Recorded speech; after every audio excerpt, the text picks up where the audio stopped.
Boa tarde, caros alunos. Então, nós vamos iniciar mais uma aula de literatura, iniciar mais um capítulo de literatura, que é As Vanguardas Europeias. Então, vamos lá?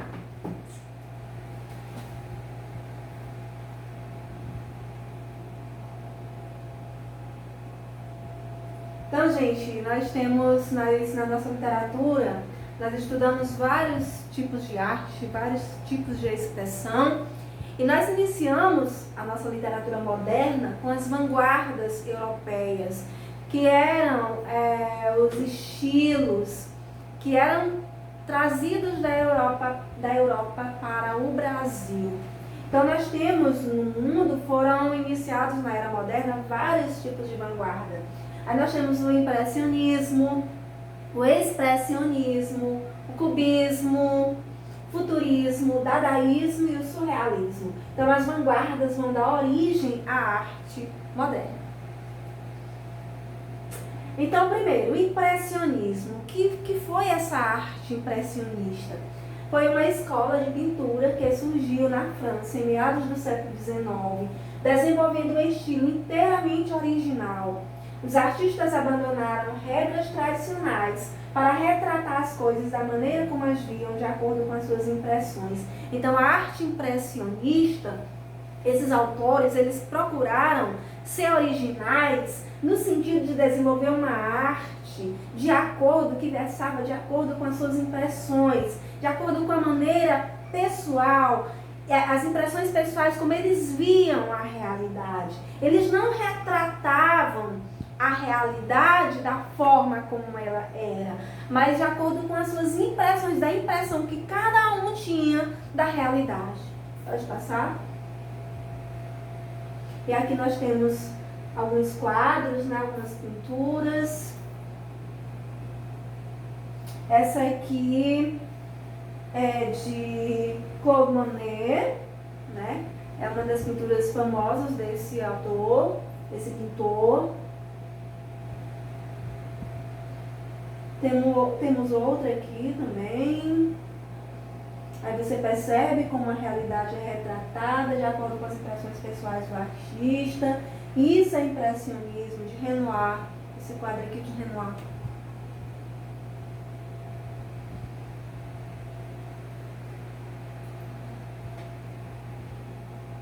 Pode passar. Esse aqui é um outro quadro para cima. O expressionismo. O expressionismo é uma outra arte de vanguarda. O expressionismo compreende a deformação da realidade para expressar de forma subjetiva a natureza do ser humano, dando primazia à expressão de sentimentos em relação à simples descrição objetiva da realidade. Então, enquanto o impressionismo ele descrevia de forma mais objetiva a realidade, de acordo com as impressões, mas de forma mais objetiva, o expressionismo não. O expressionismo, ele retratou a realidade de forma mais subjetiva. Então, ele não retratou de forma como a realidade era, mas a natureza, as pessoas de forma deformada, né? De forma deformada, fugindo aos padrões tradicionais da pintura e da literatura também. Então, deu primazia à expressão de sentimentos em relação à simples descrição objetiva da realidade. Temos aqui alguns quadros expressionistas de Paul Cézanne, Tarde em Nápoles. Você percebe aí um quadro que retrata algo da realidade, mas de forma assim um pouco deformada, né? Passa. Pode passar. Esse aqui é um outro quadro famoso do expressionismo. Os Banistas, de Paul Cézanne, que foi um pintor do expressionismo. Passa. Cézanne tinha interesse na simplificação das formas naturais, em seus essenciais geométricos. Ele queria tratar a natureza pelo cilindro, pela esfera, pelo cone. A atenção concentrada com a qual ele registrava suas observações da natureza resultou em uma profunda exploração da visão binocular. Cézanne rompe com a perspectiva. Cézanne não retratou a realidade, mas uma realidade para além, né? Uma realidade deformada, Não é a realidade da forma objetiva como ela é retratada por muitos, era retratada por muitos pintores, mas da forma como ele via essa realidade, como ele via a expressão dessa realidade, tanto em relação à natureza como às pessoas. Aqui nós temos um quadro bem famoso. Este quadro aqui é do pintor holandês Edward Munch, é o Grito, né? E você percebe aí que é algo, um ser humano retratado de forma deformado, né? Um pouco deformado, cabeça grande, olhos deformados, tudo deformado, né? Aqui é como se percebe que ele estivesse se assustando com alguma coisa. Então é um dos quadros mais famosos do expressionismo.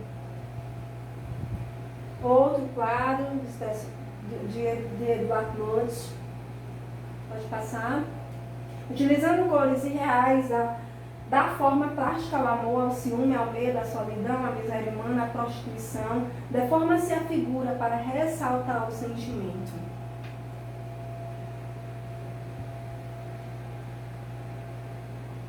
Pode passar, né? Todos são exemplos de quadros expressionistas. E o expressionismo na literatura. Como foi que se deu o expressionismo na literatura? Linguagem fragmentada. Na literatura, o expressionismo foi caracterizado por uma linguagem fragmentada, elíptica, frases nominais, ou seja, frases sem verbos, né? Frases só com nomes. Despreocupação quanto à organização do texto em estrofes, ao emprego de rimas ou à musicalidade. Então, a arte moderna é a arte moderna, o início da arte moderna. Então, não havia essa preocupação quanto à questão tradicional de poemas com rimas, com estrofes bem estruturadas, com emprego de musicalidades. Então, houve essa despreocupação por parte da arte literária expressionista. Não se preocuparam com a organização das estrofes, em ter rimas, em ter musicalidade, né, com a forma da linguagem. Combate à fome, à inércia e aos valores do mundo burguês. Esses são os principais temas retratados pela arte expressionista na literatura. Alguns temas como combate à fome, combate aos valores, né, do mundo burguês, a burguesia, retratando mais o lado social vivenciado pelas classes menos favorecidas da sociedade. E aqui nós temos um fragmento de um poema expressionista que diz assim: soam ventoinhas em nuvens perdidas, os livros são bruxas, povos desconexos, a alma reduz-se a mínimos complexos, a arte está morta, as horas reduzidas. Aí você percebe como se o autor estivesse fazendo um tipo de denúncia social, né, de como a sociedade vive, de como os povos vivem, de como as pessoas vivem, né, a alma que se reduz a algo pequeno, né, a arte está morta, as horas reduzidas, então, como se fosse um tipo de denúncia social. Cubismo é um outro movimento na literatura, movimento artístico que surgiu no século XX nas artes plásticas, tendo como principais fundadores Pablo Picasso e George Braque. O cubismo tratava as formas da natureza por meio de figuras geométricas, representando as partes de um objeto no mesmo plano. Então vamos ver aqui alguns exemplos. Os principais pintores dessa arte cubista é Pablo Picasso, né? Aqui você percebe, vocês têm até no livro de vocês, não sei se é do primeiro ano, tem esse quadro que lá Guernica, que ele retrata a Guerra Civil Espanhola. Então você percebe as pessoas e essa figura você percebe que é em formas geométricas, né? De triângulos, de retângulos, de círculos. Então essa é uma característica da arte cubista.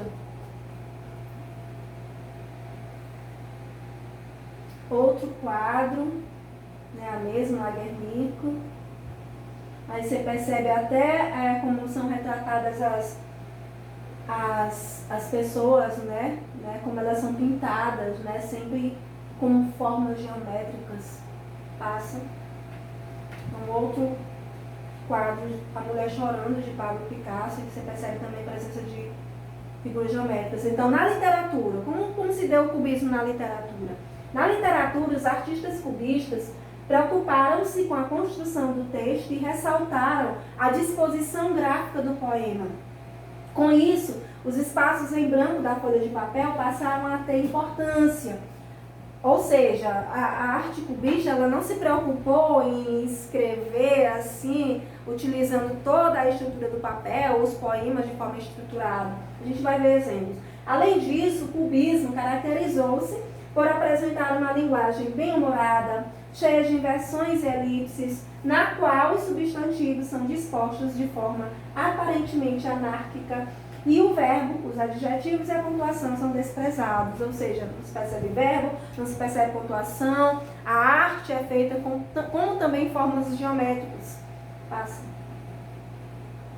Aí você percebe, né, esse poema aí, que retrata mais ou menos Paris da Torre Eiffel.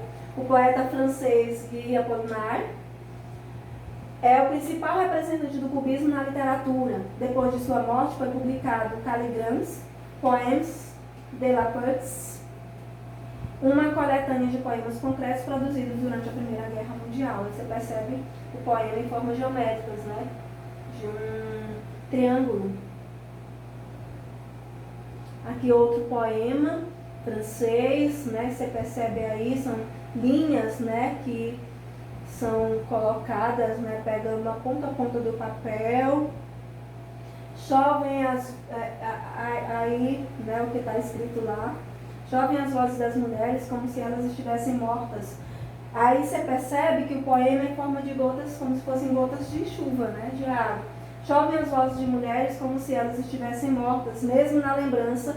É você também que chove gotículas de maravilhosos encontros de minha vida. E essas nuvens turbulentas se põem a relinchar todo o universo de cidades auricular. Escuta se chove enquanto pesar e desprezo Laurent, uma música antiga. Olhe para baixo as ligações que mantêm você subir e descer. Aí outro poema, né? Aqui você percebe a forma de um rosto, um chapéu. Aqui, enfim, reconheça essa adorável pessoa, é você, sem o grande chapéu de palha, olho, nariz, boca. Aqui o oval do seu rosto, seu lindo pescoço, um pouco mais abaixo é seu coração que bate.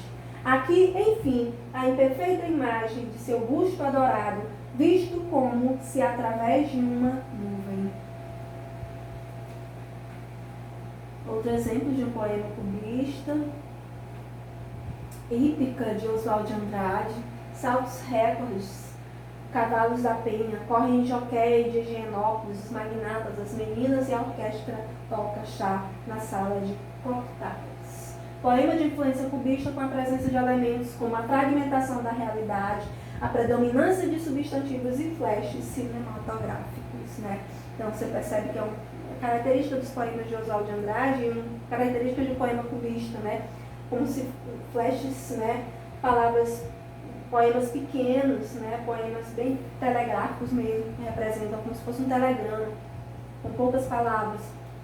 Outro movimento de vanguarda é o futurismo. O que é o futurismo? Iniciou-se na Itália em 1909 a 1910, com forte tonalidade patriótica em seu manifesto. Sofreu influência em outros países como França, Rússia, Portugal e Brasil. Esses artistas viam o futuro representado na velocidade do automóvel, nos avanços industriais, na eletricidade, nas grandes metrópoles. Então aqui nós temos um exemplo na pintura, né, de um quadro futurista. Aí essa pintura é como se é um reflexo assim da velocidade, né, como se tivesse cores sobre cores, refletindo a velocidade do mundo moderno. Dinamismo de um ciclista, de Umberto Boccioli. Pode passar. Aí você percebe também, né, como se fossem engrenagens de máquina, velocidade, representando a velocidade do automóvel, né, porque é característica do futurismo, é representar essa velocidade do mundo moderno, essa velocidade, esse dinamismo das grandes metrópoles. Um dos principais autores na literatura, Vladimir Mayakovsky, sua obra profundamente revolucionária na forma e nas ideias que defendeu, apresenta-se coerente, original, veemente, una. A linguagem que emprega é a do dia a dia, sem nenhuma consideração pela divisão em temas e vocábulos poéticos e não poéticos, a par de uma constante elaboração que vai desde a invenção vocabular até o inusitado arrojo das rimas. Pode passar. Aqui tem um exemplo, né, de em lugar de uma carta. Fumo de tabaco rói o quarto. O capítulo do inferno de Kurt Chong recorda através dessa janela. Pela primeira vez apertei tuas mãos, atônico. Hoje te sentas no coração aço. Um dia mais e me expulsarás, talvez com zanga no teu rol escuro, longamente braço, trêmulo, se recusa a entrar na manga. Sairei correndo, lançarei meu corpo à rua, transtornado, tornado-me pelo desespero. Pode passar. Pode passar. Pode passar, não vou ler todos os poemas.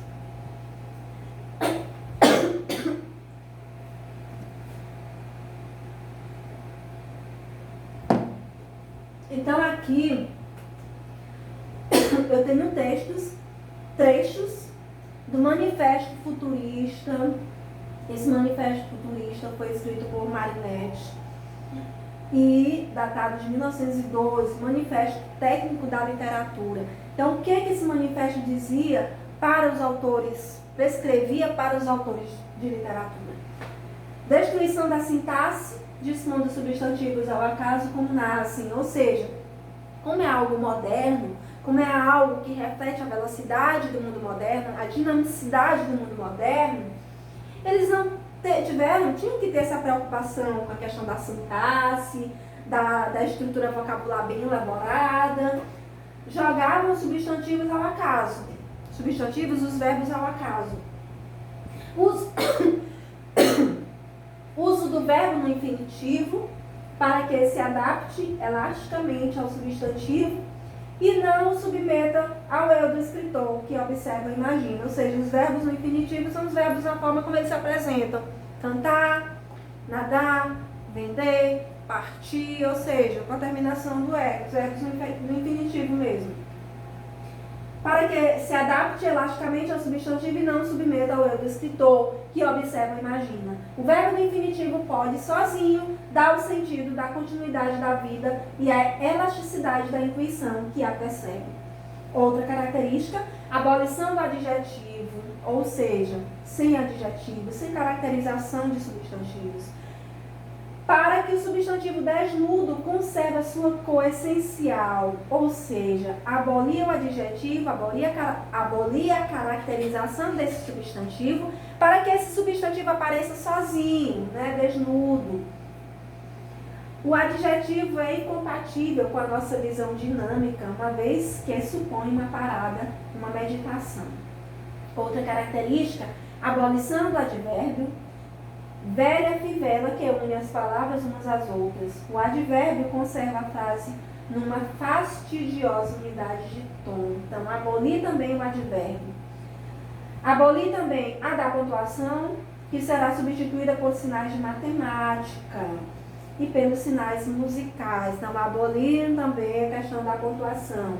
Outra característica é a destruição do eu psicologizante. Aqui nós temos um exemplo de um poema futurista, que é o poema do Fernando Pessoa, né? Que é do Álvaro de Campos, que é um dos seus heterônimos, que é o poeta futurista, é Álvaro de Campos, que diz assim: a dolorosa luz das grandes lâmpadas elétricas da fábrica, tenho febre e escrevo rangendo os dentes, fera para a beleza disto totalmente desconhecida dos antigos. Ó rodas, ó engrenagens, e aí ele tem como se fosse a representação das engrenagens, o R ringindo, forte espasmo retido dos maquinismos em fúria fora e dentro de mim, por todos os meus nervos dissecados fora, por todas as papilas fora de tudo com que eu sinto. Tenho os lábios secos, ó grandes ruídos modernos, de vos unir demasiadamente de perto, e arde minha cabeça de vos querer cantar com o excesso de expressão de todas as minhas sensações, com o excesso contemporâneo de vós, ó máquinas. Pode exprimir-me todo como um motor se exprime, ser completo como uma máquina. Pode ir na vida triunfante como um automóvel último modelo. Poder ao menos penetrar-me fisicamente de tudo isto, rasgar-me todo, abrir-me completamente, tornar-me passento a todos os perfumes, óleos e calores e carvões desta flora estupenda, negra, artificial e insaciável, que se percebe o poeta retratando esse universo das máquinas, essa velocidade das máquinas, essa transformação que sofrem as indústrias, né? Essa velocidade do automóvel. Exemplos de quadros futuristas. Pode passar. Dadaísmo. Dadaísmo é um outro movimento na literatura de vanguarda que é caracterizado pela questão do anarquismo, tanto nas artes como na literatura. O dadaísmo surgiu na Europa no ano de 1916, possui característica de ruptura com as formas tradicionais.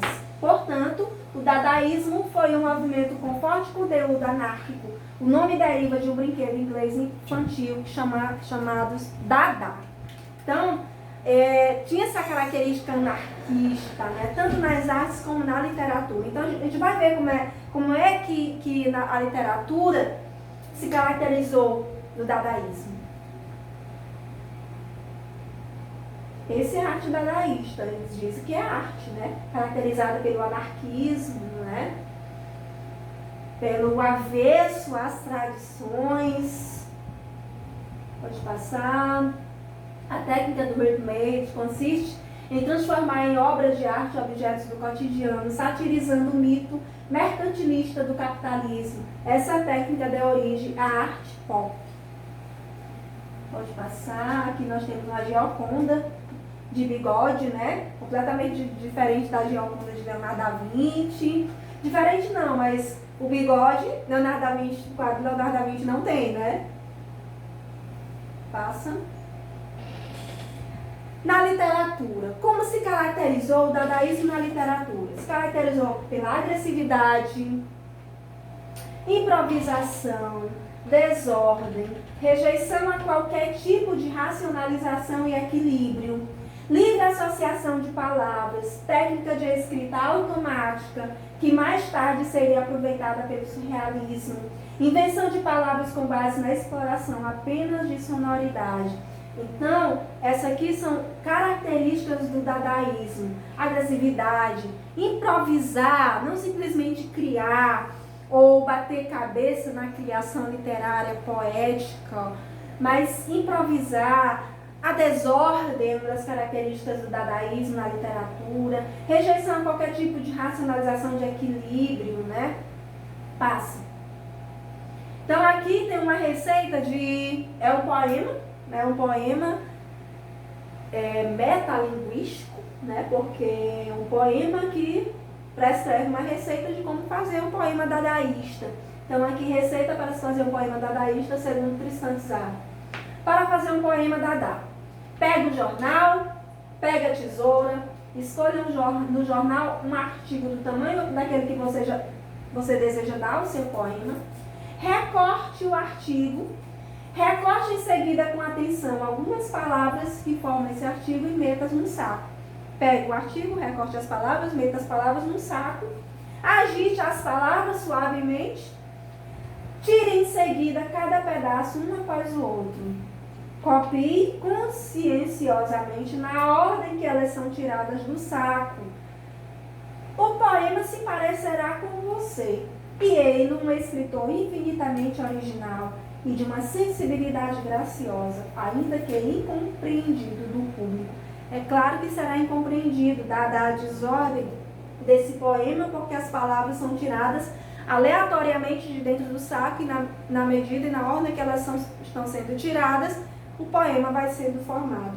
Então, isso aqui, gente, na literatura é o poema dadaísta. Bé, bum, bum, bum, bum, papá, bum, bum, zá, bum.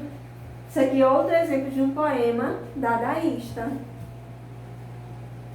Surrealismo. Surrealismo é um outro movimento de vanguarda, movimento artístico e literário de origem francesa, caracterizado pela expressão do pensamento de maneira espontânea e automática, regrada apenas pelos impulsos do subconsciente, desprezando a lógica e renegando os padrões estabelecidos de ordem moral e social. Então, surrealismo caracterizado pelo surreal, por aquilo que o subconsciente imagina, algo que está relacionado à questão dos sonhos, né? Os sonhos que vão muito além da nossa realidade, da imaginação. Pode passar. Aqui nós temos um quadro de Salvador Dalí, e você percebe que é algo, né, completamente relacionado ao mundo surreal, ao mundo dos sonhos. Aqui não tem uma lógica que você pode ver e você se pergunta o que é na realidade. É algo como se fosse algo partindo das impressões do subconsciente daquele que escreve, né? Algo relacionado à questão do mundo da imaginação e dos sonhos, né? Algo surreal. Aqui você percebe também, né? Algumas formas, como se fosse um cavalo, a tentação de Santo Antônio, né? Salvador Dalí. Você percebe também que é algo que é surreal, né? Algo que retrata assim, mais ou menos algo onírico, né? Que na realidade não existiria. Pode passar. Outro quadro do surrealismo. Surrealismos. E aqui na literatura, né, no Brasil, vários escritores foram influenciados pelas ideias surrealistas, tais como Mário de Andrade, Oswald de Andrade, Murilo Mendes e Jorge de Lima. No poema Ao Lado, de Murilo Mendes, pode-se perceber algumas características do surrealismo, como o ilogismo, algo ilógico, além da imaginação, o absurdo, as imagens surpreendentes, a atmosfera onírica, ou seja, a atmosfera relacionada ao mundo dos sonhos. Então, é o poema pré-histórico que diz assim: mamãe vestida de rendas tocava piano no caos. Uma noite abriu as asas, cansada de tanto som, equilibrou-se no azul, de tonta não mais olhou para mim, para ninguém. Caí no álbum de retratos, não, é como se fosse um reflexo dos sonhos, das imaginações do subconsciente, do eu lírico. Mamãe tocava piano no caos. Uma noite abriu as asas como se estivesse sonhando e saísse as asas da mãe, né? Então você percebe o reflexo que retrata algo imaginário, algo que parte do subconsciente, de um eu lírico, né? De sonhos, imaginação. Então é isso, gente. Essa foi a nossa aula sobre as vanguardas artísticas europeias. Que Deus abençoe a cada um de vocês, que possam estudar mais para a gente continuar, né, as nossas reflexões sobre o assunto do modernismo.